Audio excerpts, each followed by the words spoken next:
Welcome to the Phoenix Prosperity Podcast, where wealth meets legacy. Join your host, Tim Fergestad, as we explore the journeys of Phoenix's finest to success and beyond.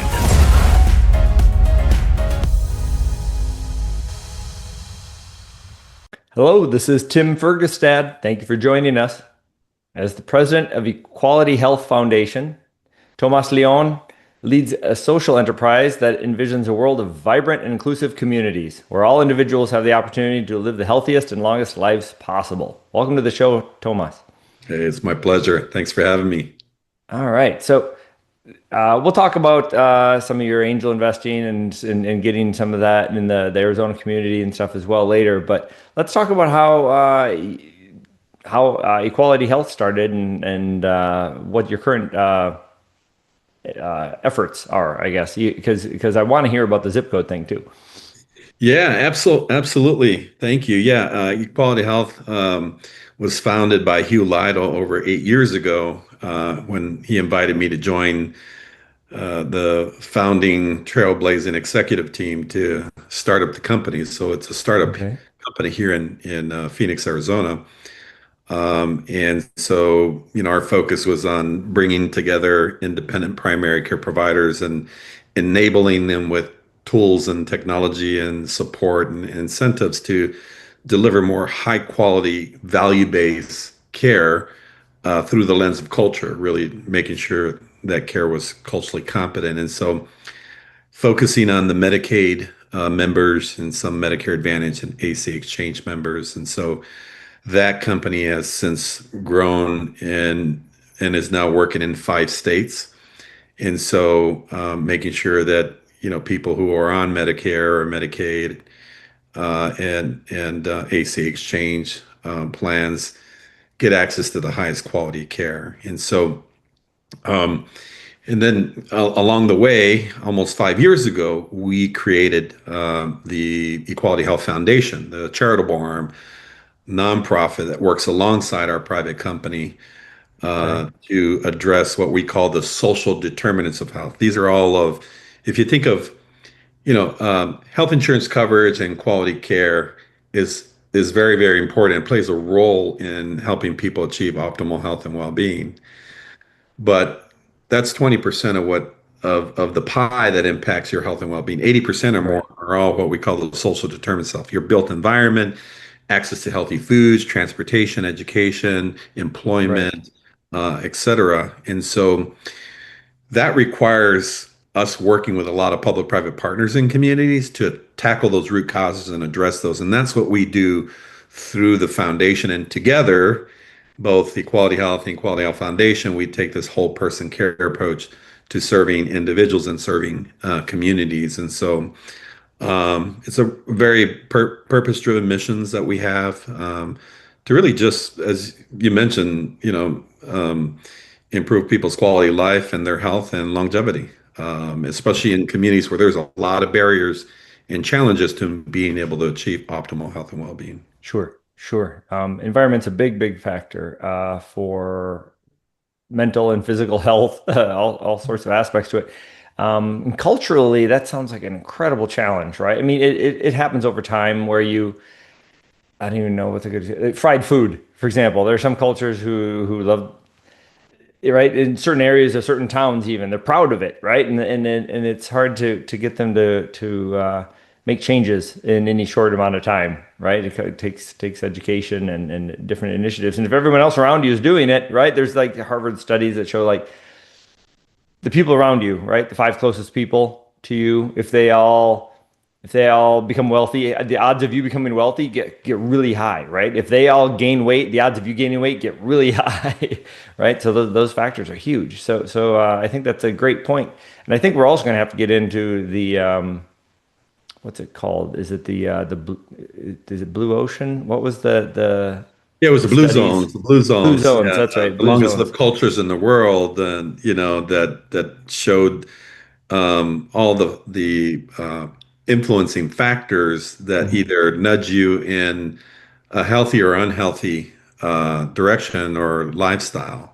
So all of those things contributing to your quality of life and longevity in life and happiness as well. Right, right. For our listeners, why don't you break that down real quick? Because I think it's super important, and you can talk about maybe how that impacts equality health or not. Yeah, absolutely. Well, a couple of years ago, we partnered with Blue Zones to conduct a well-being assessment in South Central Okay. Phoenix. That's where there's a 14-year life expectancy disparity gap between someone from South Phoenix compared to North Scottsdale, more affluent part of our community, just miles Hmm. apart. And so when we did the assessment, we were able to uncover some of the issues that were impacting people's health outcomes and quality of life and longevity. And even we did a impact analysis too in terms of what's the cost of doing nothing and what's the return on investment and community impact if we implemented some type of well-being initiative. And so you start looking at those different domains that impact people's health. It's kind of what you eat, right? Eating more of a Hmm. plant-based, healthy fruits, vegetable, grains, nuts, herbs. Um, and it's your active lifestyle, right? Moving, Sure. gardening, yoga, running, walking, biking, those kinds of things. Yep. And then your built environment. How easy is it to be mobile in your community? Is it safe? Can you ride? Can you hike? Can you bike? Can you convene and socialize and connect with your Is it community? is it too Um, hot to go right. outside and do those things? Well, yeah, and so the tree canopy becomes important, especially someplace like Phoenix, right? So we're trying Right. to mitigate heat, have a nice tree canopy so that people can do those things. And then how are people socially connecting with one another? Are they isolated? Are they lonely? Hmm. And this became an issue during the pandemic, right? So Yep. people, there was an increase in anxiety and depression and suicide among certain populations because the pandemic caused a lot of loneliness and isolation. And so we, that in a community, your neighborhood, it actually adds years to your life. So people who are more socially connected, Yep. more less isolated, less lonely, and have that bond, that connection with their family, their close friends, or their neighbors, then that adds quality to your life. That adds years to your life. And there's a lot of studies that show that correlation. And then you have access to healthy foods, right? So like in South Phoenix, it's a food desert and a food swamp. So there's too much fast food and available, and it's cheap and easy and not healthy for you. And there's not enough access to grocery stores where there's affordable fruits and vegetables, grains and nuts, or restaurants offering healthy options. And then also it's a healthcare desert where there's not enough access to healthcare services there. And so we are working with public-private partners and the residents to address these issues and barriers so that we can create more of a pathway to health and well-being for the residents in South Central Phoenix.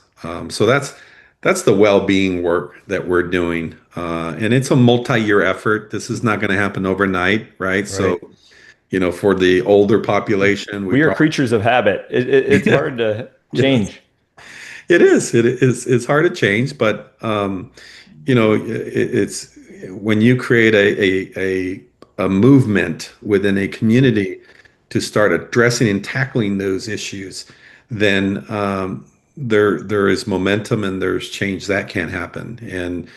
And so, for the older population, we can lower the risk factors and we can add a few years to their lives that they change their eating habits, their active habits, their socializing and connecting.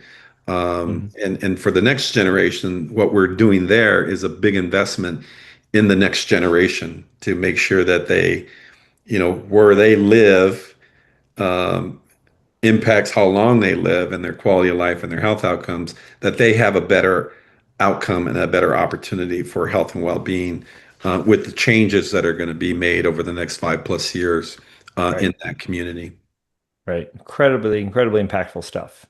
Tomas. That's yeah. I think the stuff that really affects everyone's daily lives. And I like to point out the difference between health span and lifespan, Yeah. right? It's about how Yes. you it's about being able. Yeah, I don't want to tack on a few more years of life that you can't go out and do the things that are meaningful to you. But these things really do give you better years, which is super important. I love that. I mean, yeah, there is a difference, right? So, I mean, you don't want to live a long life and you're struggling with all of these the multiple chronic conditions that Hmm. impact your quality of life. So even if you have a chronic condition, and that's some of the work that we're doing is, know what your health status is, and if you have chronic conditions, let's find the best way to manage them so that you can live Yep. more of a quality of life. So if you have diabetes, or you have a mental health disorder, if you have um, heart disease or things of that nature, let's focus on the strategies and interventions that are going to help you live your best life and then add more years to your life, in that process. And so, Right. but there's an economic impact, right? So there's a cost to not addressing these issues, these disparities and barriers and issues in a community, in a country, right? There's a Deloitte study out there in terms of the cost of not addressing the health disparities Hmm. and inequalities. It will reach $1 trillion by 2040 if we do nothing. Right. So, Right. but if we tackle these, then in South Central Phoenix, then we will see a decrease in hospitalization or For sure. readmissions, a decrease in utilization of very expensive healthcare services. So there's a cost savings to that, Big right? time. Big time. And It's then and the then Benjamin Franklin quote, yeah. an ounce of prevention is worth a pound of cure. There you go. It's more true today than it was back then. Yep. And especially right now, what we're trying to do in healthcare is to move more towards well care instead of sick care, right? And then addressing the social determinants of health and the built environment, which are hidden cost drivers in healthcare. So, right? So if we don't address those issues, it's going to be difficult for us to bend the cost curve in the healthcare system. And then if you have healthier people, they're more productive. They show up to Hmm. work. They don't miss work. So there's a productivity return on investment, right? So healthier people, healthier companies, healthier corporations, healthier community, healthier economy. And so that has a return on investment when you do this type of well-being work in a community like Right. like we're doing in South Central Phoenix. Yep. But this is happening in places all over the country. So Equality Health Foundation, we're in 5 states, working in Okay. Arizona, Texas, Tennessee, Louisiana. And so and and so it's we're working in communities where there's a 14, 17-year life expectancy disparity gap. So like in Virginia, there's Petersburg, which is like a 17-year life expectancy disparity gap. We just did a health festival in Lake Charles, Louisiana, and there's a tremendous amount of poverty and challenges because of the weather and inclement weather and hurricanes that they have to deal with there, and poverty in that area. And so, and then in Houston, we're going there in a couple of weeks to do a health festival there with the Aldine Independent School District, one of the school districts serving a high population of students and families that are in poverty. And so that's where we center our work. That's where we go to work with public-private partners and community residents to tackle those issues and truly try Right. to make a difference. Right, we're investing in health and well-being and in people that have to overcome a lot of challenges and barriers. Yeah. Yeah, for sure. And cost of healthy food is not trivial either, right? If you go to the organic section and so forth, and Yeah. that just for example, those are generally both good options if you're in the produce. But right, there's cost per calorie, right, to just survive is generally not healthy food. Um, Right, right. Yeah, affordability becomes an issue, right? So mhm. that's what we're working on you know, uh, with some partners and the council member in South Phoenix, Keisha Hodge Washington, on building 2 new grocery stores so it's more accessible for people. Okay. to buy affordable, healthy Right. food. And so, but they have to have access, and if you have access, it needs to be affordable. Yep. And the residents, when we met and talked with them during the assessment process, they were like, Tomas, we want to be healthy. We want to eat healthier. We don't want Right. the cheap, fast, unhealthy option, but that's what's available to us. Hmm. Right. And so, again, creating an environment where it nudges people and making the healthy choice and the right choice for their health and well-being. That lifts entire communities and that lifts entire economies. And so, as a country, we want to be the healthiest country in the world so we can be competitive. Um, but if we're not getting access to high quality, value-based care, if we're not addressing those social determinants of health, it's going to be very challenging for us to bend the health, the cost curve in healthcare and improve our competitiveness and productivity as a community, as a state, or as a country. Right. Yes, for sure. For sure. I'm still, I was just talking about this last month with some friends. Just different cultures have different, it's not just about what food you eat, it's how much, right? And Oh, yes, we yes, kind of we're competitive maybe, and we have competitive eating here in the US, and we have, right? I mean, there are some cultures that have 5 meals a day, right? And there's some who do one, right? We're in the mid, we generally, I think, shoot for three in the US, but I have a friend who eats too much, and he's like, oh, I can't miss a meal. I'm like, actually, right. you can. Every mammal can go weeks and weeks without food, without problem. But Right. anyway. So those are habits that are big challenges. And that's one of Portion the blue sizes, everything.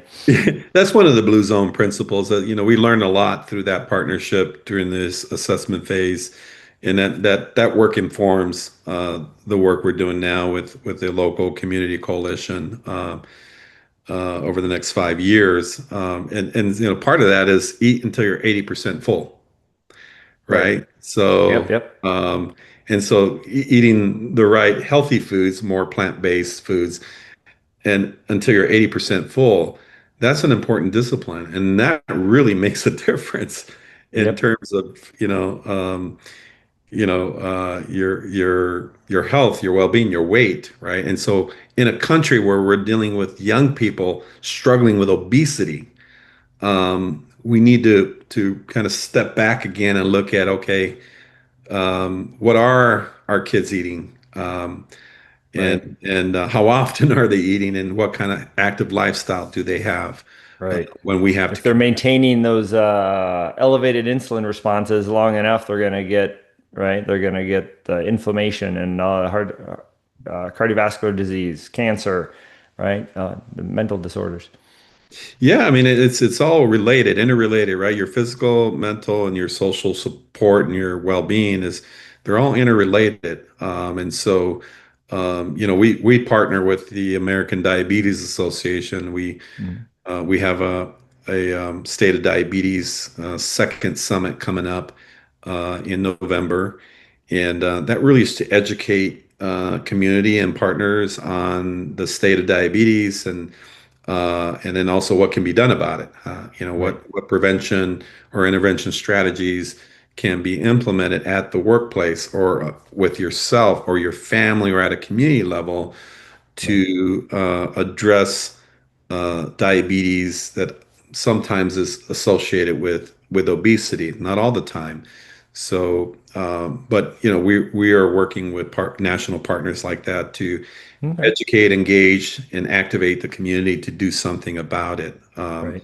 Because when you start looking at the cost of diabetes in this country and the impact it has For on sure. your family or economically or the company you're working with or as a country, that's when you start adding up the tremendous expense and then ultimately the loss of a life for that person if they're not able to identify that they have diabetes and manage it. um, Right. then their life expectancy is cut short and their quality of life is cut short. Unfortunately, I've had family members that have been impacted by diabetes and have died way too early than what they should have. Yep. And it was very, very difficult, very challenging. So we, we're real passionate about the work we're doing, and Right. one of the ways that we're trying to democratize data and information and activate communities across the country is through our zipcodeexam.com Oh, yes. interactive platform. So, and we did that so that we can raise awareness of where you live impacts how long you live, right? So, starting Right. with your address, your zip code. And so people can go to zipcodeexam.com, put in your zip code, and it'll give you your projected life expectancy, and it'll give you a community health report. And we identified 5 domains that are not all the um, hidden invisible forces or influencers of your health and well-being, but it'll rate it from 0 to 100, 100 being the best, zero not being so Right. well, and it gives you your community health report. And that way you are aware of where you live and what's influencing and impacting your health and well-being and that of your community. And then you can compare your zip code to another zip code, Hmm. uh, and then you can even share that information with the elected officials, right? Because they're Okay. making policy decisions that are influencing those different domains, whether it's Yeah. housing, employment, education, access to healthy foods, your built environment, walkability, all of those factors um, many times are tied to policy and funding, um, yeah, that impact and influence communities. And so we wanted to create an interactive platform so we can pull on all publicly available data into that platform into our algorithms so we can create this community health report. So think of yourself when you want to go check your health status. You go to the doctor, they get the Hmm. stethoscope, they check your heart and other vital signs. Well, this is a way to check your community health. Right. I Through love it. I'm super excited to go check it out. the zip code exam. And so we're hoping to build awareness and point people to solutions so that they can get activated at a local level to do something about it, right? So, and that's what we're doing in South Central Phoenix, and that's actually where this idea, the zip code exam, was born through that initiative. Okay. Based on what we were learning and experiencing, and we were like, hey, we're doing that here. What can we do to build awareness and activate communities across the Right. country? Yeah. Everywhere. 30,000 Yeah. zip codes all over the country. And so this was our solution. I love it. I think it's super cool. It's a great idea, and it doesn't get too much clearer than that by talking about health and community and lifespan and for your zip code. That's great. Yeah, it's a testament to how big a factor environment really is. Yeah, yeah. I mean, it's kind of it's this whole person care approach, right? To looking at all the both visible and invisible forces that are impacting a person's health and well-being and that of their family or their community or their state or our country, for that Right. matter. Right. Okay. Great stuff, Tomas. Thank you. So, there's plenty of challenges. I've already sort of harped on a few of those, but what are some of the big goals you have for equality health for 2026? Our big goals here. I mean, it's a very challenging environment right now for nonprofit organizations in this economy, and with the changes in federal funding and things of that nature. So Hmm. we really have to really lean into this public-private partnership model and approach that we take, so that we can be able to leverage the resources that are available in a community to implement the programs and initiatives that are really going to make an impact and difference in community. And so, that's what we're focused on. We're looking at 3 pillars of impact, right? What we can do around education, right? Improving health literacy in communities, and also increasing the number of individuals who are pursuing a degree in healthcare, right? We need more doctors, physicians, physician assistants, healthcare administrators. So we're going to be focused on that.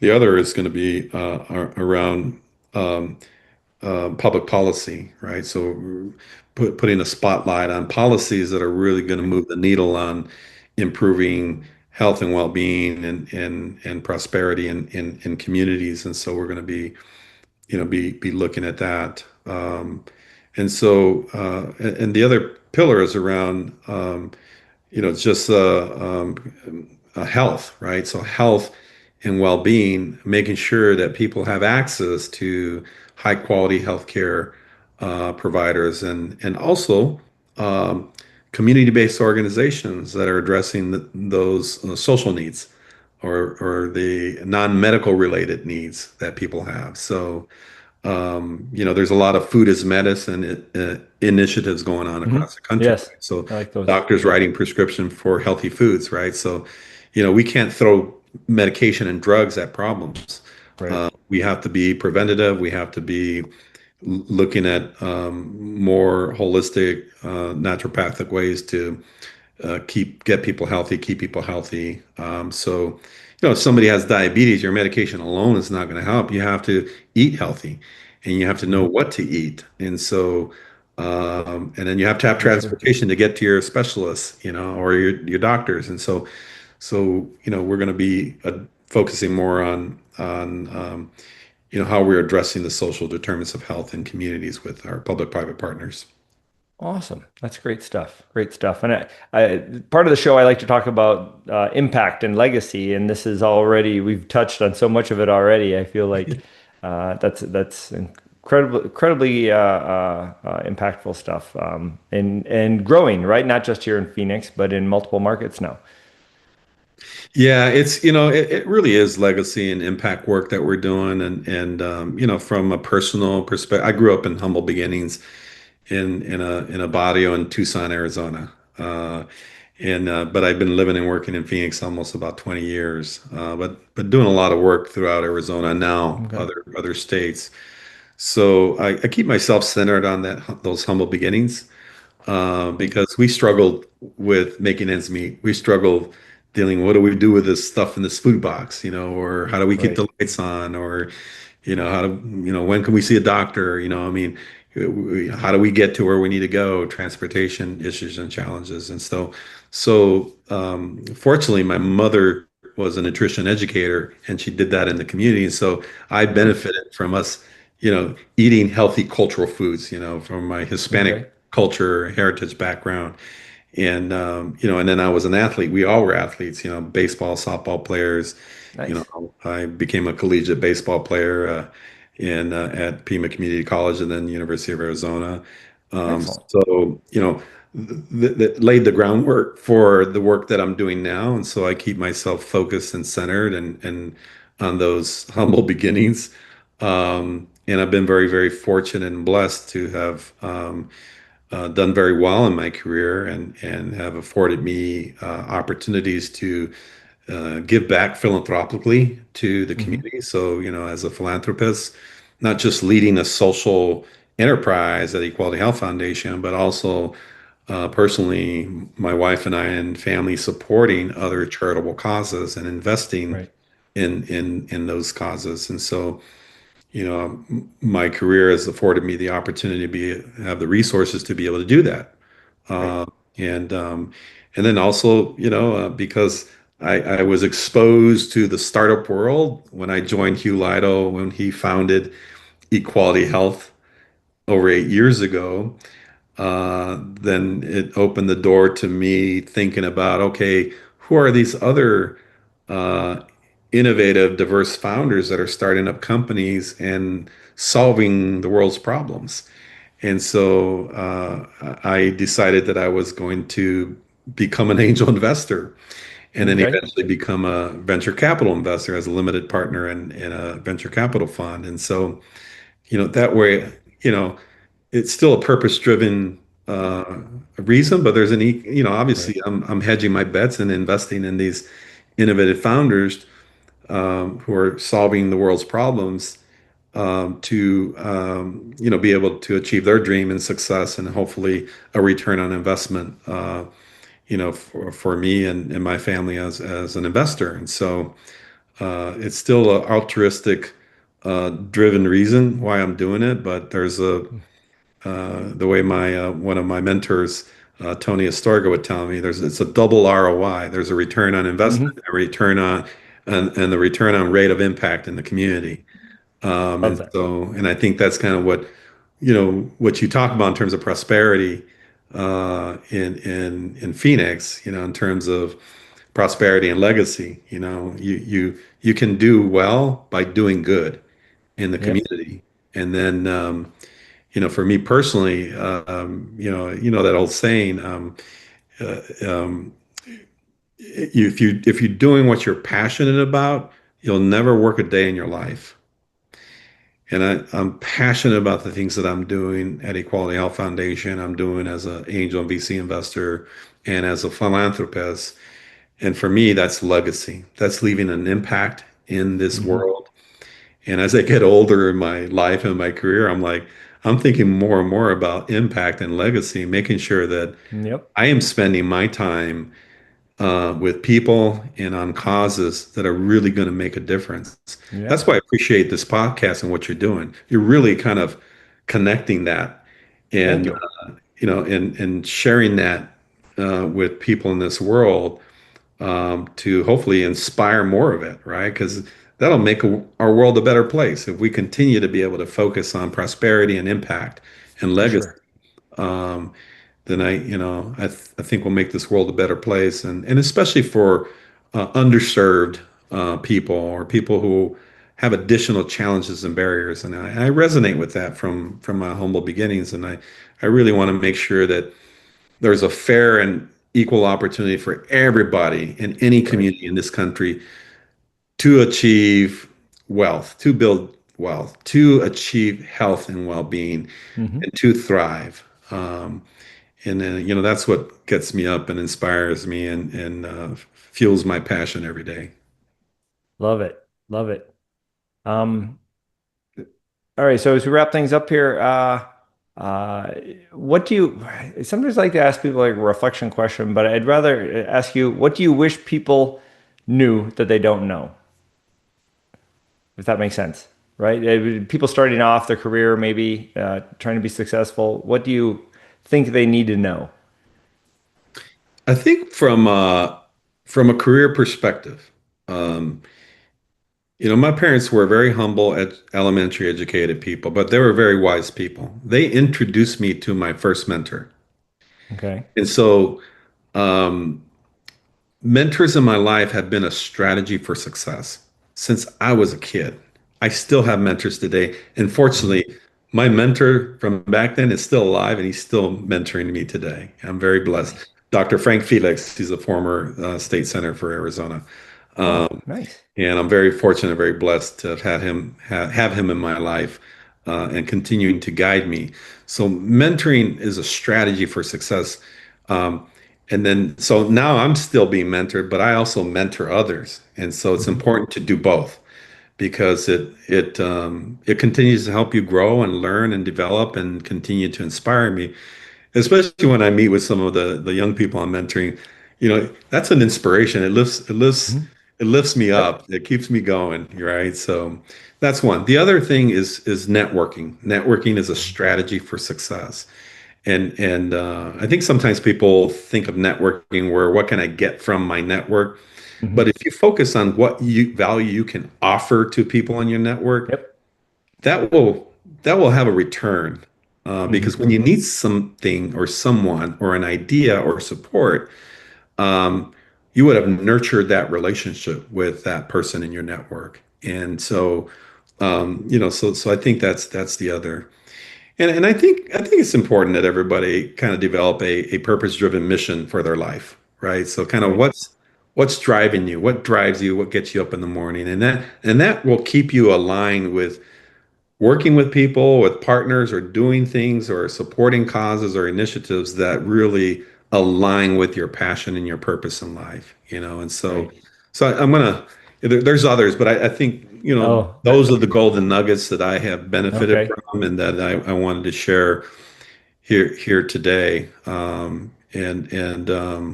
Yeah, no, thank you for asking. I Thank love you, that. Tomas. Those are gold. All right, those are great. Thank you. And My pleasure. um, that's something I've been more aware of and focused on lately. Having like my oldest, flew out of the nest and stuff, and you start thinking about, Yes. did I instill the values that they needed, to help, Right. right, navigate the things that are coming for them and stuff. So that's I awesome. want to Thank I you very wanted to add much. one more because it Yeah. also ties with the work we're doing at Equality Health Foundation, Okay. and kind of your own personal life and your career. And you asked what you hope people would know uh, Hmm. about. Well,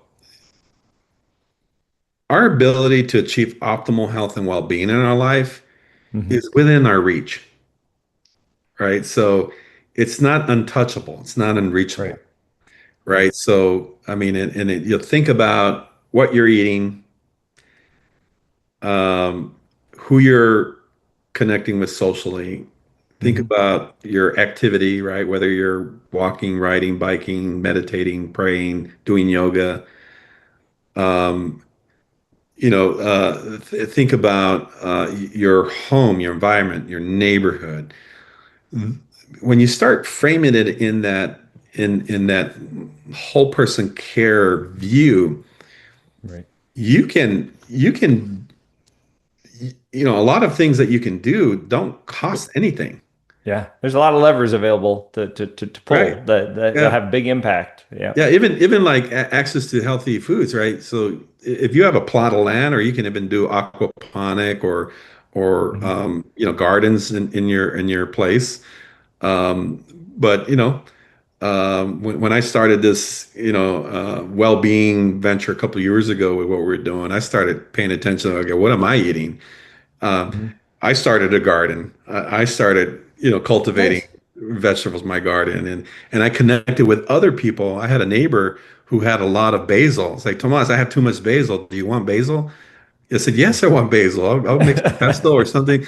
So she's like, bring a big bag. So I went over, and it's like she had like this huge Nice. overflow of basil. So I chopped that thing up and I put it in a bag. I brought it home, and I didn't know how to make pesto, but I did my best, and Yeah. she gave me a sample of her pesto.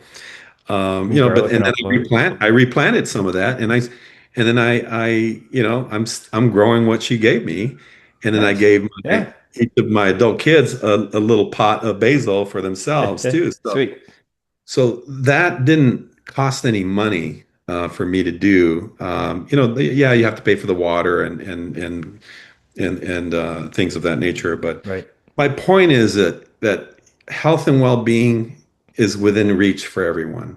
Um, and it's taking those little steps and making Hmm. those lifestyle changes, and then any changes in your built environment and in your neighborhood that can really make a difference in your life and your family's life and then the life of other people in your neighborhood. So that's what I would say. I mean, get active, get engaged, and lean into your own personal health and well-being, and taking care of your mental health too. I mean, that's a Right. strategy for success. Oftentimes, busy executives and people who are philanthropists and investors and entrepreneurs, we forget to take care of our own mental health, and that is just as important as your physical health, and they go hand in hand. You can't achieve Yep. physical health and well-being without mental health, and so Yep. take some time to do the things that is going to be helpful to your mental health. Right. And it starts with awareness, right?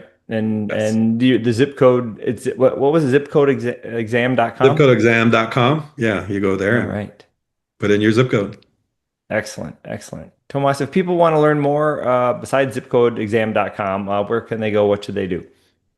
Yeah, if you want to learn more about Equality Health Foundation, visit us at equalityhealthfoundation.org. If you want to connect with me, which I encourage you to do, come visit me on LinkedIn, send me an invite, and happy to connect with you. And then let's lock arms and lean into all of this work together and make this world a better place.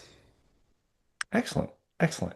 Well, thank you everyone for listening and watching. Thank you very much, Tomas Leon, for joining me today. Very much appreciate you coming on and sharing Equality Health and your other ventures and your wisdom with everyone. It's my pleasure. Thank you. Inspired by our guests? Visit phoenixprosperitypodcast.com/guest and join us on the show and share your success story with Tim. The spotlight awaits.